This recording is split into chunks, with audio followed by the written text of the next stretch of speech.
Hey guys, today I'm going to take you on a field trip to a cotton plantation and a jute farm. Are you ready? First to the cotton plantation. And here we are. Do you notice anything about the soil? Yes, it is black in color. Black soil can hold moisture for long, which is very important for the cultivation of the cotton plant. In addition to this, cotton needs warm weather to grow. Once the cotton plant matures, its fruit, the cotton ball, bursts open. This contains the seeds covered with cotton fibers. We collect these cotton balls and separate the fibers from the seeds through a process called ginning.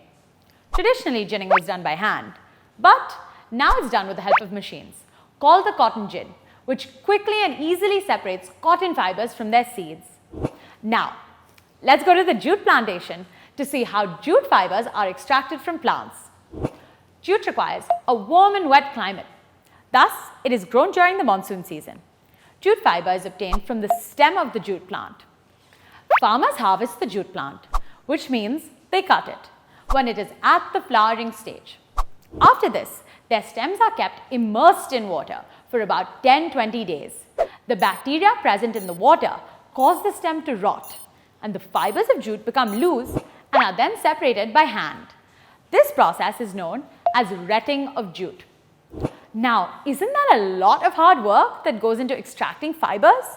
The next time you wear clothes or use products made from natural fiber, do remember to be grateful to the farmers who toil in the fields and the workers who help in all the processing.